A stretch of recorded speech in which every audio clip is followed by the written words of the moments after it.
My channel Puchu blog. বন্ধুরা কেমন আছো? সবাইকে হাই।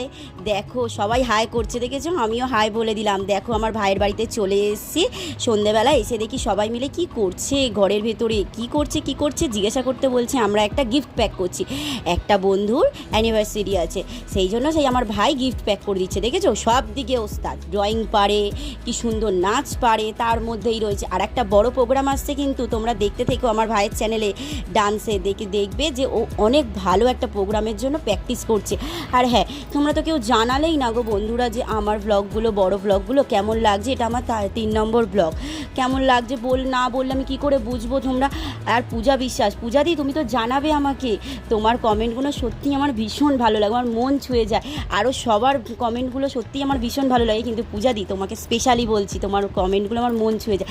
এই দেখো কত গিফট দেবে, দেখো ওখানে প্যাক হচ্ছে 2টো শাড়ি, এখানে লালিপপ, মানে কি বলবো, এই হচ্ছে অ্যানিভার্সারির গিফট। দেখো নানা ধরনের খাবার রয়েছে। সত্যি আমার একটা যদি এরকম বয়ফ্রেন্ড বা হাজব্যান্ড থাকতো, আমার হাজব্যান্ড দেয়, কিন্তু আমার বয়ফ্রেন্ড যখন ছিল আমার হাজব্যান্ড তখনও দিয়েছে আমাকে নানা ধরনের গিফট। কিন্তু এখন হয়তো একটু সংসারে অনেক কিছু এতে একটু কমে গেছে, কিন্তু পাই। কিন্তু বাবা দেখো কত গিফট দিচ্ছে। সন্ধেবেলা ছেলেকে পড়িয়ে নিয়ে ঘরে রান্না সেরে কী করব ভাইয়ের কাছে একটু চলে গেলাম। আজকে সকাল থেকে যাওয়া হয়নি, দুবার ভাই এসেছিলো, কিন্তু মনটা ভালো লাগছে না। ওই বাড়িতে না গেলে না সত্যি আর মনটা যেন ভালোই লাগে না। ভাইটা একা থাকে তো, যখন যাই মনটা ভালো লাগে। ও আমাকে বলে দিদি তুই এসে থাক। কী করবো, পরিস্থিতির জন্য এমনই একটা পজিশান তৈরি হয়েছে, গিয়ে থাকতেও পারি না। ভাইটা আমার একাই থাকে। আর দেখো সবাই চলে এসেছে। ওই পারে রয়েছে ওর বন্ধু, ওই যে ওর হেল্প করছে গিফট প্যাক করাতে। আমার ছেলে ভিডিও করছে। আর এই পারে রয়েছে রোহিত, ধ্রুব, সবাই রয়েছে। আর মাঝখানে আর একটা হচ্ছে কথা, দেখো খাবারের মধ্যে কত কিছু রয়েছে। আবার সোয়াবিন। আমি বললাম কী রে সোয়াবিনটা কী হবে? বলছে এটাও আমি দেবো। এটা বাবা, আমি অবাক হয়ে গেলাম। আর তার সাথে গল্প করতে করতে প্রসাদ চলে এসেছিলো। আমার ভাইকে দিয়েছিল মামি, অর্থাৎ আমি যে বৌদির কথা বলি, আমার ভাই আমার ছেলে পড়ে সেখানে। আমার মামির কাছে কিন্তু একটা গল্প আছে। আমি কিন্তু ছোটোবেলা থেকে ওই মামির কাছে বলতে পারো, মামিদের বাড়িতে দিদা মামি সবার কাছে কিন্তু আমি মানুষ হয়েছি। সেই মামির বাড়িতেই আজকে আবার আমার ছেলে পড়ে। আমি নিশ্চিন্ত মনে থাকি তো, 10 মিনিট দেরি হলেও আমি জানি যে আমার কোনো চিন্তা নেই, যে আমার ছেলে সেফটি পুরো ওখানে। হ্যাঁ, সেই মামি পুজো দিয়েছিল, শীতলা পুজোর একটা ভিডিও, মানে আমি তো যেতে পারিনি, তাই দেখাতে পারিনি তোমাদের। আমার ভাই দেখিয়েছিল, সেখানে শীতলা কালী পুজো ছিল, সেইখান থেকে প্রসাদ নিয়ে এসেছিল, আমার ভাইকে দিয়েছিল। প্রসাদটা আমার ভাই আবার নিয়ে এসে আমাদের সবাইকে দেবে। আর হ্যাঁ, যে থাকবে এই ভিডিওতে দেখতে পাবে কাকিমা, ওই কাকিমার কাছে কিন্তু আমার ভাই আবার ছোটো থেকে মানুষ হয়েছে।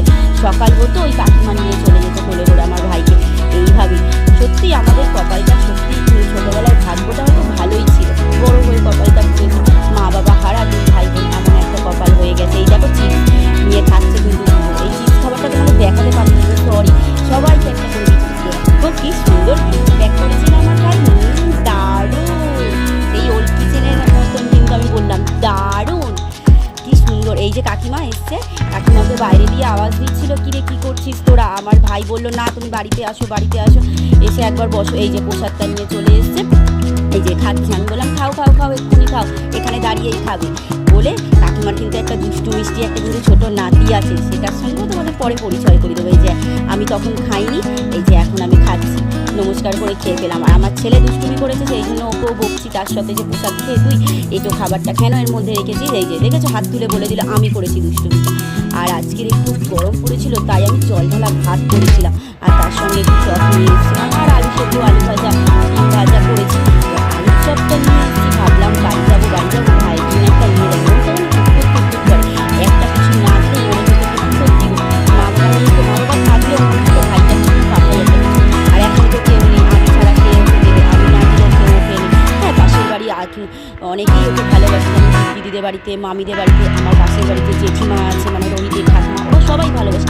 কিন্তু হচ্ছে আমি যদি না দিই, মনে হয় যেন আমি যদি না খেয়ে থাকতে পারি না, মানে ওকে না দিয়ে আমি খাবো না, এরকম একটা। আর আমার বর সত্যি কথা বলতে ওকে ভীষণই ভালোবাসে, বলে যে আগে রান্না হলেই ওকে বলে যে ওর জন্য খাবার তুলে রেখেছো। এটা হয়তো মানে মা বাবা না থাকলে হয়তো এই ভালোবাসাটা আরও বেড়ে যায়, সেটাই আমাদের হয়েছে। এই যে আজকের ভিডিও লাইক কমেন্ট শেয়ার করতে ভুলো না। টাটা বন্ধুরা।